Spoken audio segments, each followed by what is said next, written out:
Bismillahirrahmanirrahim. Assalamualaikum warahmatullahi wabarakatuh. Waalaikumsalam warahmatullahi wabarakatuh. Alhamdulillah wassalatu wassalamu ala sayyidina Rasulillah Sayyidina Muhammad bin Abdillah wa ala alihi wa ashabihi wa man tabi'ahu wa walah. Amma ba'd. Faqad qala ta'ala rabbi shrah li sadri wa yassir li amri wahlul 'uqdatam min lisani yafqahu qawli. Para asatidz, bapak-bapak, jemaah sekalian yang dimuliakan Allah Subhanahu wa taala. Alhamdulillah, puja serta puji syukur kita kehadirat Allah Subhanahu wa taala atas segala karunia dan nikmatnya. Kita masih diberikan kesehatan, kekuatan dan kesempatan oleh Allah Subhanahu wa taala untuk dapat melaksanakan kajian rutin mingguan kita. Mudah-mudahan apa yang kita laksanakan ini mendapatkan keberkahan dan ridho dari Allah Subhanahu wa taala. Sebelum mulai kajian kita, ada berita duka dari kekasih kita, rekan saya tercinta, bahwa adiknya Sidi Rohim di Nasrullah Nawawi dia telah pulang ke rahmatullah di tadi pagi jam 2 ya, sedang berobat di Ampangan. Kita kirimkan Al-Fatihah untuk beliau, semoga Allah mengampuni dosanya, melipat gandakan pahalanya, dan Allah kumpulkan beliau bersama dengan para aulia, para orang-orang soleh, ala hadiniyah wa ala kulli niyatin salihah wa ila hadratin Nabi Mustafa Sayyidina Rasulullah sallallahu alaihi wasallam. Al-Fatihah. Bismillahirrahmanirrahim. Alhamdulillahirabbil alamin arrahmanir rahim maliki yaumiddin iyyaka na'budu wa iyyaka nasta'in ihdinas siratal mustaqim siratal ladzina an'amta 'alaihim ghairil maghdubi 'alaihim waladdallin. Bismillahirrahmanirrahim. Qala musannifu hadzal kitab rahimahullahu ta'ala wa nafa'ana bihi fi ulumihi fid dharain amin. Babun fi bayanil ghibati wan namimah. Bab baru ya tentang penjelasan ghibah serta namimah. Ya. Iya. Jadi kemarin selesai kita di bulan Ramadan ya, kurang lebih satu bab ya, bab tentang sholat kemarin ya, khusyuk. Nah sekarang masuk kita ke dalam bab ghibah dan namimah ya. Ghibah itu bahasa kitanya gosip ya, sedangkan namimah itu bahasa kitanya adu domba ya, adu domba. Ya, maka saya bilang kita seringnya menerjemahkan fitnah yaitu dengan itu tadi, namimah atau ghibah gitu. Padahal saya bilang sebetulnya yang namanya fitnah itu ya adalah ujian atau cobaan ya tentang bagaimana terkait dengan agama kita. Semakin kuatkah kita ataukah semakin lemah, kayak itu fitnah. Nah, kita seringnya menerjemahkan fitnah itu dengan tuduhan ya, dengan namimah atau ghibah yang menuduh, yang kita terjemahkan. Oke. I'lam, ketahuilah annallaha subhanahu wa ta'ala nassa ala dhammil ghibati fi kitabih. Ketahuilah bahwa Allah itu ya nassa, telah mencatat ala dhammil ghibah, tentang tercelanya, tentang rendahnya ya ghibah fi kitabih, dalam kitabnya. Wasyabbaha, dan menyerupakan sahibaha, pemiliknya itu, orang yang melakukan ghibah itu, bi'akililahmil maitah, seperti orang yang memakan daging bangkai ya. Jadi Allah menyerupakan orang yang ghibah itu seperti orang yang memakai daging bangkai. Hah? Mayatnya di sana mayat gitu ya. Iya. Bangkai mayat. Jadi maitah itu sebetulnya bangkai, ya lebih kepada mayat orang maksudnya. Bangkai manusia. Ya. Menceritakan keburukan. Ya. Kebaikan oleh Yes. Nanti dijelasin apa yang dimaksud dengan ghibah setelah ini. Ya. Kata Allah, wala yaghtab ba'dukum ba'dha. Janganlah kalian menggibah ya antara kalian. Ya. Allah udah negesin kita nggak boleh gibah antar kita, antar sesama. Ya. Lalu Allah sampaikan, ayuhibbu ahadukum an ya'kula lahma akhihi maitan fakarihtumu. Ya. Apakah salah satu dari kalian itu senang untuk memakan daging saudaranya, ya, secara ketika orang itu sudah jadi bangkai, sudah jadi mati, sudah mati, ya. Fakarihtumu, lalu dia ya nggak suka dengan hal itu. Jadi Allah bilang kita ngomongin orang, ya, itu sama dengan kita senang memakan daging saudara kita, ya. Ketika dimakan dagingnya ternyata dia udah meninggal, gitu, ya. Maka akhirnya kita nggak mau, kan nggak mau. Mereka udah tahu tuh, karena dagingnya daging saudaranya, daging bangkai, gitu. Lah iya, makanya kita makan ayam yang bangkai terus kita tahu tiren gitu, nggak bakal mau tuh kita, ya. Apalagi daging saudara kita. Nah, maka kita tidak boleh menggibah, ya. Wa qala sallallahu alaihi wasallam, Rasulullah sallallahu alaihi wasallam bersabda, kullul muslimi 'alal muslimi haramun damuhu wa maluhu wa 'irduhu. Ya. Setiap orang Islam terhadap orang Islam yang lain itu haram darahnya, hartanya, serta harga dirinya. Ya. Artinya kita harus menjaga, ya, darah dia, harta dia, dan harga diri dia. Haram bagi kita untuk merendahkan, mengucurkan darahnya, mengambil hartanya, merendahkan harga dirinya. Haram bagi kita untuk itu, ya. Nah, ini Islam itu, makanya kemarin kalau kita ingat habis sholat, kemarin kan bab sholat tuh waktu puasa, ya. Jadi sholat itu implikasinya, aplikasinya adalah dalam kehidupan sehari-hari. Salatnya baik. Ketika sholatnya itu baik, maka akan melahirkan ini, nggak boleh gibah, nggak boleh gosip, nggak boleh ngadu domba, ya.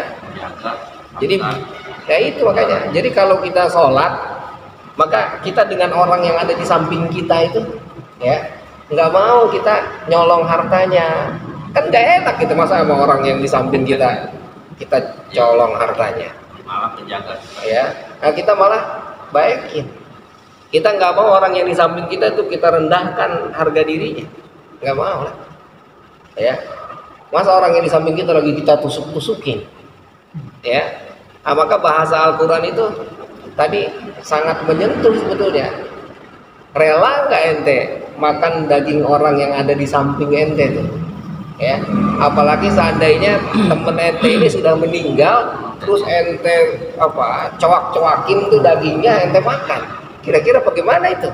Garatannya itu menyemangat. Nah iya kan, astagfirullah, kan gitu. Apa mungkin perumpamaan aja itu menunjukkan bahwa ghibah itu sesuatu yang menjijikan gitu. Yes, itu adalah perumpamaan agar kita semua merasa bahwa ya ternyata ghibah itu adalah sesuatu yang kita semua nggak mau. Perumpamaannya sadis. Ini perumpamaannya sadis. Maksudnya perumpamaannya sadis itu jangan sampai kita melakukan hal itu. Itu maksudnya. Kayaknya nggak mungkin. Lah iya kan? Dari orang. Iya, artinya kita sekarang ya maaf, misalnya dalam kehidupan nyata sehari-hari, misalnya kita nggak punya makanan, terus cuman ada saudara kita, kira-kira tega nggak itu? Kalau hati nurani kita yang berkata, kita bunuh saudara kita masak dagingnya. Kan kalau kita sendiri melihat kondisi kayak gitu misalnya, kita nggak akan bilang wajar sama orang yang hidup berdua, nggak ada makanan, terus dia saling bunuh untuk saling makan. Kita bilang tetap nggak wajar itu. Lah iya, dia pasti lebih memilih ya mati ketimbang harus memakan daging saudaranya. Logika kita kan begitu, logika yang lurus ya. Tapi berbeda dengan logika nanti orang-orang jalanan, logika-logika yang cerita tentang hukum rimba, yang kuat yang makan, itu lain lagi ceritanya. Tapi untuk kita tanya kepada hati kita sendiri, hati nurani kita, seandainya terjadi dalam kehidupan nyata, ada dua orang yang hidup nggak makan, nggak ada makanan, nyari makan ke sono kemari susah, terus dia saling bunuh untuk makan saudaranya, untuk makan daging, itu kira-kira perasaan kita akan katakan ngelihat kondisi kayak gitu, kata kita itu orang kejam amat, nggak ada yang ngajarin apa ya, pasti dia akan pilih bahwa lebih baik mati daripada harus makan daging saudaranya. Ini akal yang sehat, akal yang selamat, kurang lebih begitu.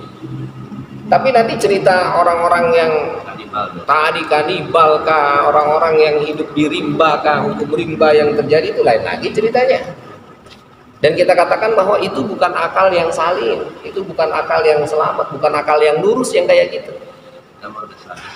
Mungkin kayaknya Sadis pasti kita katakan, itu sadis pasti.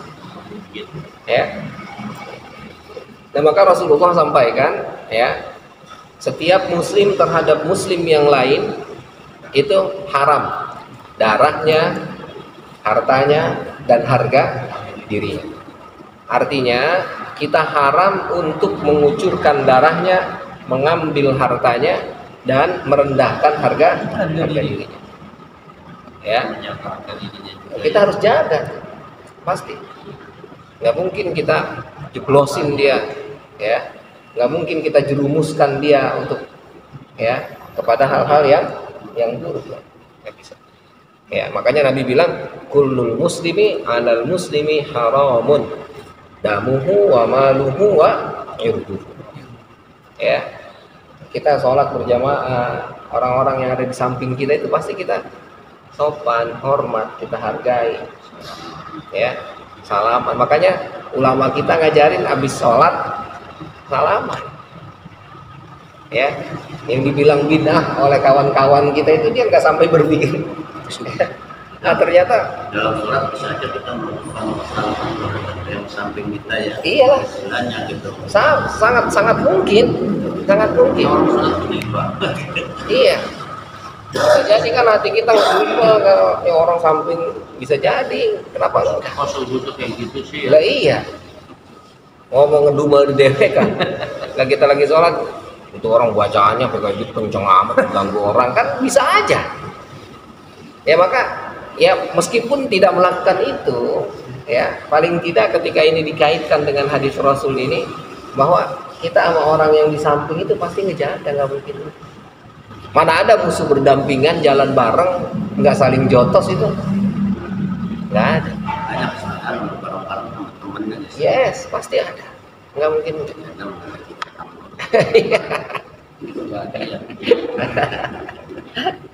Ya, nah itu. Oke, wa qala sallallahu alaihi wasallam, Rasulullah bersabda, iyyakum wal ghibah, hati-hati dengan ghibah. Ya, kata Rasul. Fa innal ghibata asyaddu minaz zina. Ya, ghibah itu lebih berat dari zina. Bayangkan ya, zina itu ya sangat berat. Lagi ghibah. Nah, ternyata ghibah itu lebih berat daripada zina. Kita paling menjijikan. Yes. Ya, zina itu hukumannya itu berat, dan zina itu kaitannya dengan hak Allah, padahal itu hak manusia loh, ya kan? Maka nggak ada istilah suka sama suka, nggak ada. Yang penting lu suka sama suka kan? Nggak bisa. Orang Belanda itu. Ketika nggak ada akad, Ya, yang kita bilang sesimpel itu cuman mobil tuh nikahaha wa tazwijaha bimaharin segitu udah ya. Itu cuman segitu doang, kata-kata itu akhirnya menjadi halal.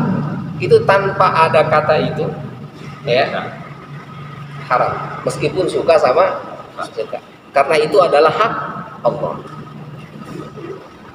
Tubuh manusia memang di satu sisi kita yang kuasai ya, kita yang bawa, kita bertanggung jawab. Tapi kita harus sadar bahwa tubuh ini adalah titipan yang Allah titipkan kepada kita. Enggak boleh melakukan hal-hal yang dilarang oleh Allah, enggak boleh. Salah satu diantaranya yang paling jelas adalah zina, enggak boleh. Tubuh saya, suka-suka saya, ya. Tapi sama Allah enggak boleh. Kalau itu bukan punya dia. Yes, Allah ingin ngasih tahu bahwa meskipun itu bersama kamu, tetap itu punya Allah. Kalau mau menggunakan harus izin. Izinnya bagaimana? Yaitu akad nikah itu ijab. Kalau nggak melakukan itu, nggak bisa. Dan petik baik. Baik. Kan kalau statusnya model nikah siri lah, nikah kontrak lah gitu modelnya itu secara Islam gimana itu diakui nggak kira? Yang boleh siri boleh, Sendiri. tapi kontrak nggak boleh. Ya nikah kontrak itu nikah yang dibatasi waktunya, nah itu yang nggak boleh. Dia udah menentukan sendiri. Dulu ya di awal-awal di zaman awal-awal Nabi itu nikah kontrak, istilahnya nikah mut'ah itu boleh ya. Nah sekarang masih dilestarikan oleh Syiah ya. Darurat ini. Jadi nikah mut'ah itu nikah yang dibatasi waktunya, hanya mencari kesenangan aja. Orang perang ya, ketika dia di satu tempat lalu akhirnya dia butuh apa ya, butuh hubungan seks tuh. Nah, dia boleh nikah dengan orang itu, dibatasi waktunya selama dia perang aja. Itu dulu boleh. Nah sekarang sudah dihapus, udah nggak boleh lagi ya, udah nggak boleh lagi melakukan pernikahan mut'ah atau kontrak. Siri itu sama aja ya. Kalau siri Sama aja ya. Siri itu maksudnya negara doang. maksudnya siri itu tidak diketahui atau tidak diakui oleh negara. Nggak punya nggak punya nikah ya, tapi oleh agama disahkan Persyaratan. ya. Yang terpenting tadi syarat dan rukunnya itu dipenuhi ya. Jadi begitu. Oke. Nah jadi kembali, zina itu ya hukumannya berat. Apa hukumannya? Hukumannya itu ada dua model orang yang berzina itu ya. Ada yang ada yang muhson, ada yang ghairu muhson. Muhson itu adalah orang yang sudah menikah tapi masih melakukan zina. Itu namanya muhson ya. Nah orang yang belum menikah lalu berzina itu namanya ghairu muhson. Hukumannya berbeda tuh. Mana yang berat? Ya. Sama aja. Yang berat itu hukumannya adalah yang muhson, Udah nikah. yang udah nikah masih melakukan zina, maka hukumannya adalah rajam ya. Rajam itu ya dilempari batu sampai mati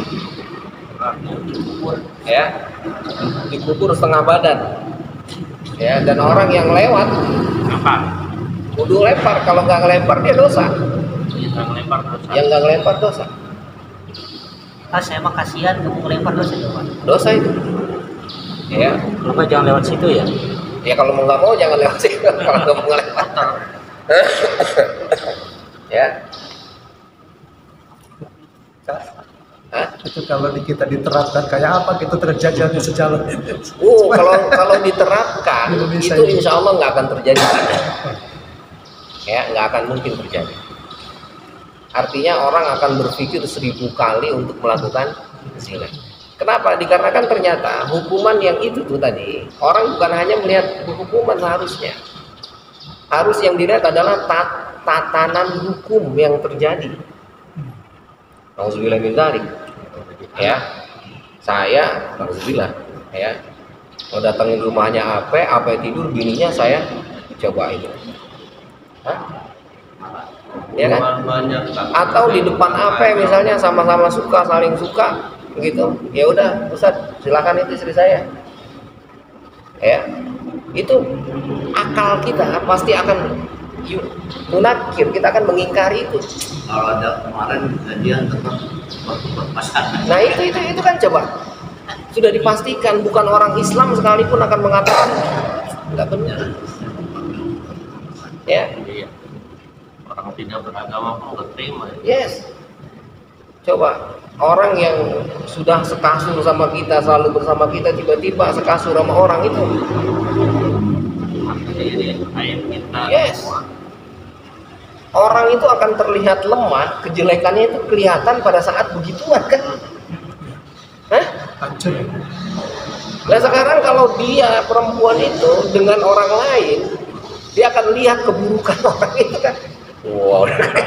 Lah iya semua kelihatan, makanya laki sama bini, laki galak kayak apa depan bini mah. Kalau udah kelihatan jelek itu laki. Kemampuan ditahu. Ayang gitu. Ya, masih gitu doang. Bangun kan dia asal begitu. Tuh ya. Wah kelihatannya kan wah keren gitu kan, wah badannya tegak tinggi gede gitu kan. Ya. Oh iya. Bangun lagi kan. Coba Aib juga ya. Itu seandainya ketahuan sama seorang misalnya perempuan tadi itu ketahuan dia begini ya. Benar, salah. Assalamualaikum. Gitu. Tatanan hukum rusak. Benar, Ya. banyak yang dibacok ini itu. Yes. Malu-maluin gua. Coba itu. Ya. Itu miris hati kita nggak terima itu. Belum lagi nanti kaitannya dengan nasab. Kaitannya dengan keturunan. Waduh, repot. Nikahinnya gimana? Terus perwaliannya. Perwaliannya kayak apa, nanti warisannya bagaimana, masya Allah. Panjang. Allah. Ya. Oke, anak yang lahir dari zina, kalau laki-laki masih mending kasarnya, karena nggak punya wali. Tapi kalau perempuan siapa walinya? Kalau yang nikahin bapak biologisnya, ya. Itu nggak sah nanti pernikahannya. Kadang malu dinikahin sama bapak. Nggak bisa. Akhirnya terus. Makanya Imam Syafi'i, mazhab Syafi'i ini, alhamdulillah kita nggak punya anak perempuan ya. Padahal sedih juga. Imam Syafi'i itu sampai bilang gini, bapak biologis anak dari hasil zina itu boleh sah menikahi anaknya. Coba itu. Ayam. Iya. Kucing. Kenapa Imam Syafi'i sampai bilang begitu?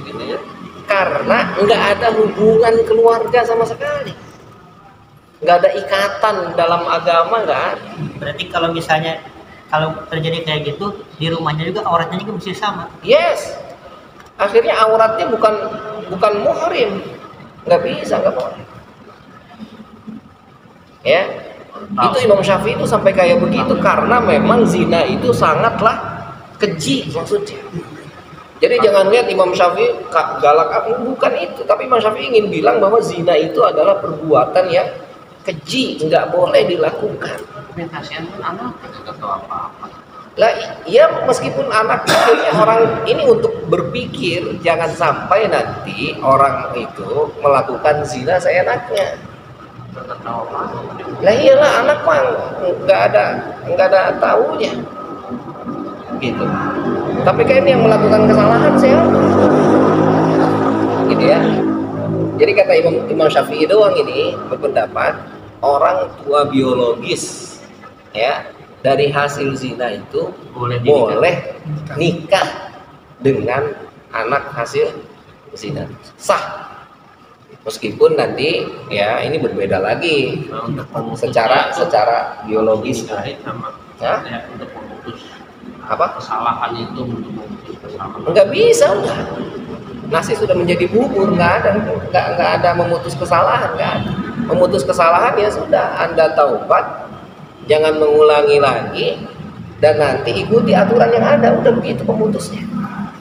Jadi kalau orang berbuat itu karena sampai belajar berarti satu-satunya Iya, ya sudah, taubatan nasuha aja, nggak ada lagi. si anak itu ntar yang nikahin berarti Yang nikahin wali hakim. buat nyelamatin anaknya doang. Yes. Kadang karena malu dinikahin juga Nggak boleh.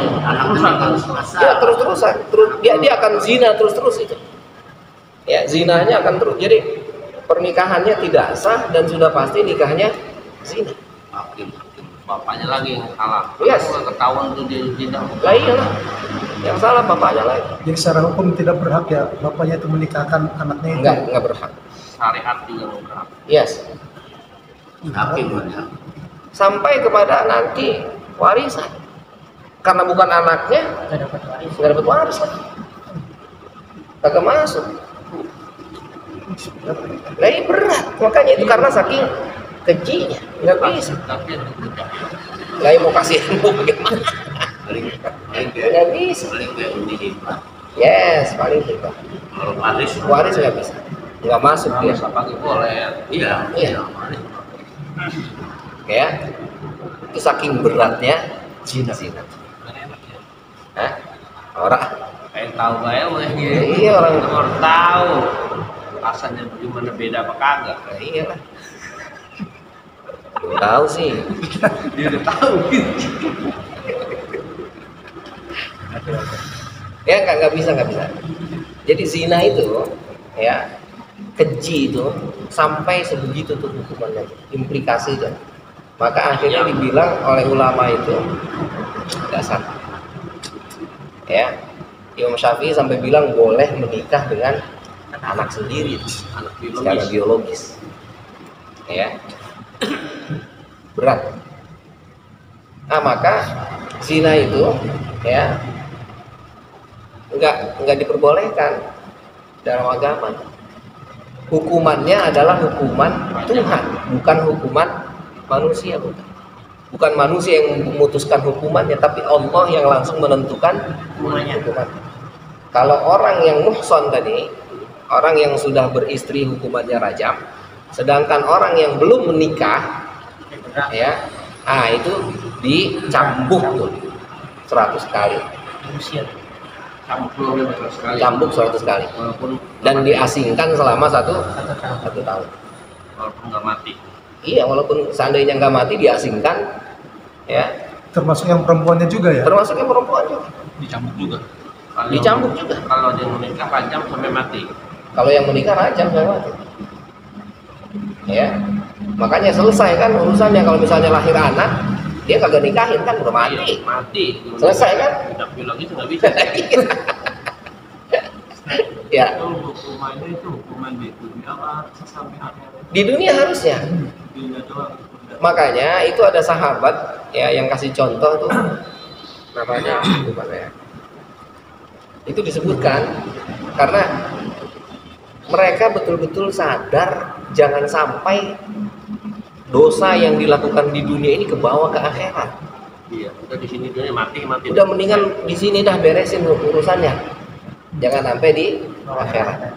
Jadi kalau orang yang hukuman di dunianya sudah dilaksanakan, nggak ke bawah lagi ke akhirat, seolah-olah kayak begitu. Pengen diselesaikan di sini. Makanya cerita sahabat ini, yang laki-laki itu Syekh Yusuf cerita itu. Jadi Nabi itu ketika sahabat itu datang ke Nabi saya zina. Awal-awal sama Nabi cuekin.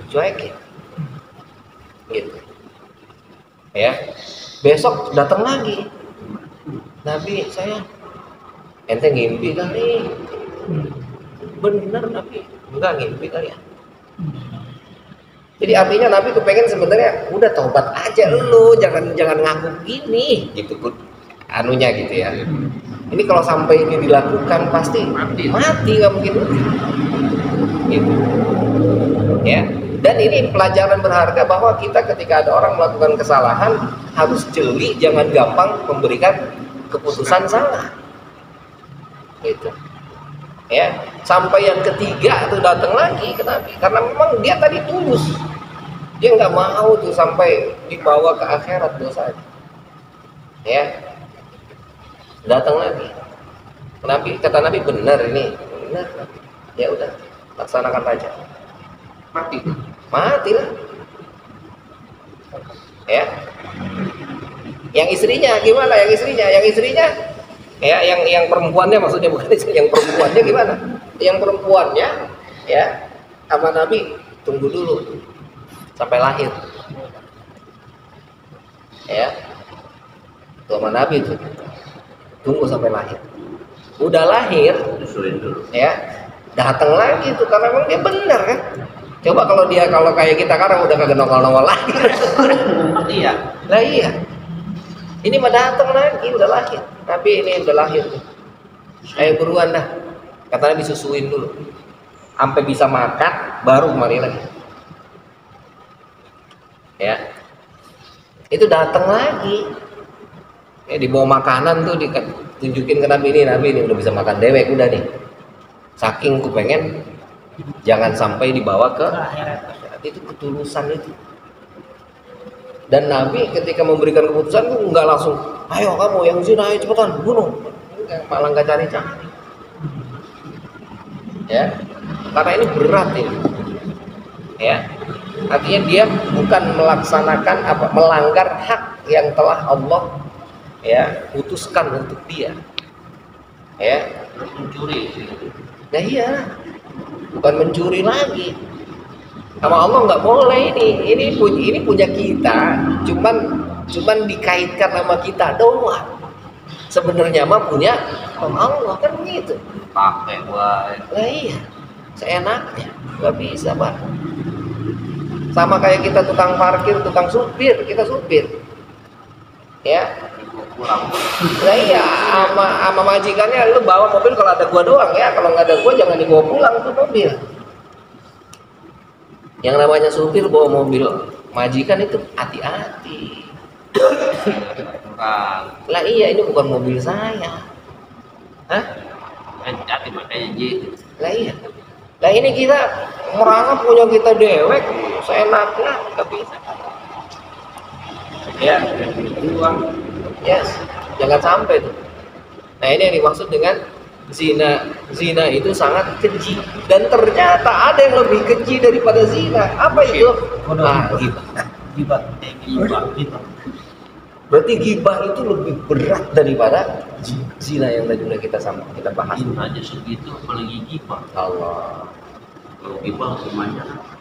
Nggak ada. Ghibahnya nanti urusannya Allah dan sekaligus langsung dengan yang digibah. Ada yang bilang gibah itu pahala kita bisa terambil, Yes. dosa mereka bisa ke Yes. kita itu. Itu nanti cerita tentang yang muflis nanti. Ya, orang yang muflis itu orang yang bukan rugi, bangkrut. Ya, orang yang bangkrut. Kata Nabi, tahu enggak orang yang bangkrut? Kata Nabi. Ya. Kata sahabat, dia orang yang bangkrut, orang yang kagak punya duit pisan. Habis istilahnya. Ya, kata sahabat tuh. Kata Nabi, enggak. Orang yang bangkrut dari umatku, kata Nabi, nanti dia ke akhirat bawa pahala puasa, bawa pahala sholat, bawa pahala sedekah ke akhirat. Ternyata sudah sampai di akhirat, nah, orang-orang yang digibahin, orang-orang yang dinamimahin datang. Pahalanya dikasihin ke mereka tuh, pahala yang dia bawa tadi. Udah nggak ada lagi. Ya, kalau pahalanya udah habis, nah maka dosa orang yang digibahi, orang yang dicaci maki itu akan dikasihkan dosanya ke orang yang mencaci maki itu. Enak banget dia. Ya, nggak enak. Makanya kita mah jangan ngegibah, enaknya digibah. Kalau misalnya kita udah terlanjur menggibah, yang cara tobatnya itu minta maaf ke orangnya apa? Yes. Ya, harus minta maaf ke orang, nggak bisa kalau bukan ke orang. Kan dia nggak tahu kita ngomongin dia. Lah, akhirnya kan orang jadi tahu karena kita ngomongin dia. itu bahayanya tuh diantaranya. Ya, tetap harus minta maaf. Karena kita sudah siapa ditabokin. Mohon maaf saya pernah ngomongin kamu. Iya. Nggak bisa lah. Orang yang udah diomongin tidak mati doang. Makanya itu hebatnya Allah tuh. Di satu sisi ada urusan yang kita bisa taubat hanya ke Allah doang. Ada yang sama Allah nggak bisa taubat hanya ke saya doang. Kudu minta maaf sama orang yang kita berlaku salah. Pas barang kita ada buru-buru tuh. Nah itu. Dia pun udah tahu. Nggak perlu diomongin juga bisa ya. Mohon maaf apabila ada kesalahan. Nipu dikit. Sudah ambil jalan tengah. Ya kagak lah, baiknya kita minta maaf, benar-benar minta maaf. Ya. Dan itu gibah itu. Maaf ya, gibah itu buruk, salah satu buruknya itu. Meskipun kita sudah minta maaf, namun keburukan yang kita sampaikan itu sudah menyebar. Itu buruknya gibah, salah satu di antara. Kemarin ngomongin dia mau minta maaf nih ya. Nah, iya. Kita udah minta maaf, dia udah maafin, orang lain udah terlanjur tahu. Tuh, itu yang berat. Nah, iya. Iya. Jadi walaupun benar juga gibah juga kan. Iya. Gibah itu yang kaitannya dengan misalnya entertainment dalam berita-berita tentang begitu. Gimana itu? Ya itu gibah, makanya kita jangan nonton yang begituan. Udah mau ngapain nonton yang begitu? Nggak boleh. Karena dongeng nggak cerita kan. Lah yang ngapain nonton yang begitu? Mending kan nonton yang baik-baik. Iya makanya.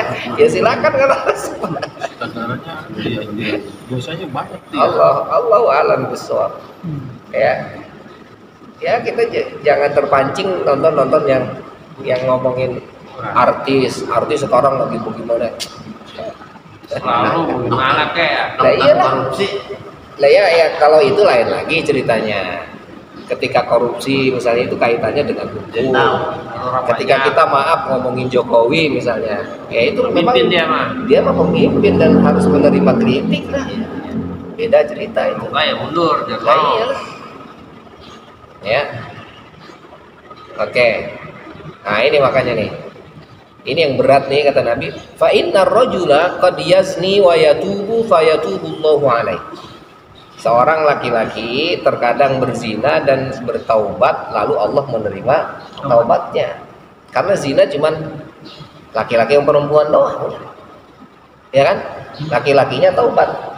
Kayak tadi misalnya si Mas bilang, ya sekarang kalau misalnya di Indonesia ini nggak ada hukum rajam, nggak ada hukum cambuk, yang bagaimana ya sudah, taubat yang sebenar-benar, taubatan nasuh, jangan diumbar-umbar udah, jangan ngomong sama siapa-siapa udah, cukup dia berdua yang tahu. Dan jangan cukup dia berdua yang tahu terus ngelakuin lagi, jangan lah, udah buru-buru taubat, buru-buru nikah udah. Mumpung belum ada yang tahu, udah nikahin udah. Buru-buru mana-mana ya. Lah iya. Ya ini tuh katanya. Nah, iya, ngomong nih, mau kerjain itu, nggak. Ya, udah cukup, buru-buru nikah, udah selesai. Nikahnya ngundang lagi. Hah? Nikahnya ngundang lagi. Lah nikahnya makan ngundang kan kagak ketahuan itu, kan nggak mungkin dibilang ini udah saya zinahin kan nggak mungkin, malu dia pasti. Ya, nah, makanya ayat Al-Quran bilang penzina nggak mungkin menikah dengan yang lain, dia harus menikah dengan yang dizina. Ya udah selesai udah. Itu solusinya itu. Leset. Sekarang di gampang banget itu ya. Apa itu? Hal-hal perbuatan seperti itu. Ya itulah makanya. Jadi memang lagi-lagi sudah akhir zaman. Ya, saya bilang kita dulu ada orang pacaran itu diserampang ya dulu mah. Hah? Diteriakin. Nah iya diteriakin, diserampangin, malu. Sekarang mau di luar. Sekarang kitanya yang maaf. Lah karena kita yang nyerampangin, yang ngoyokin, yang malu. Kalau situ kagak jadi kita bilang lagi. Iya. Usir dari sini pindah kontrakan sono. Nauzubillah min dzalik, nih awas kita punya anak ya. Iya. Jangan sampai tuh bocah pacaran, ayo masuk silakan. Lah makin enak dia. Pura tidur sama bapaknya ya. Ya iya, makanya malah pura-pura tidur malah pergi. Kan beres itu urusannya itu. Malah pergi. Lah iya malah pergi. Bapak tinggal dulu ya. Lah iya. Pak, kepleset. Lah orang disuguhin. Iya. Lah kucing dikasih makanan dia lo kagak diterkam. Awas jangan. Kucing disingkat ya. Ya, Adi nih perempuan ya, Aji Adam nih. Saya juga perempuan. Tatang tuh, Hah? hati-hati Saya juga ajarin perempuan. anaknya. Saya juga apa juga, iya Pak Adi Pak. Ditatang mau ngajarin. Saya ke sama. Itu kalau misalnya dia bawa perempuan, bawa anak orang enak aja lu. Yang suruh kawinin lu udah siap emang.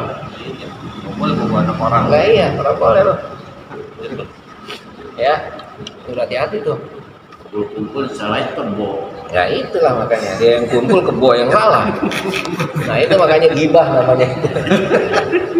Ya. Jadi kalau orang zina, ya kata Nabi, Allah menerima taubatnya. Beres urusannya, cuma dia berdua dan Allah udah selesai. Gibah. Tapi wa inna sahibal ghibah ini la yughfaru lahu hatta ya'fu lahu sahibuha. Gibah menyebar. Ya. Karena orang yang gibah itu nggak akan diampuni dosanya oleh Allah sampai orang yang digibahi itu memaafkan dia. Repot kan?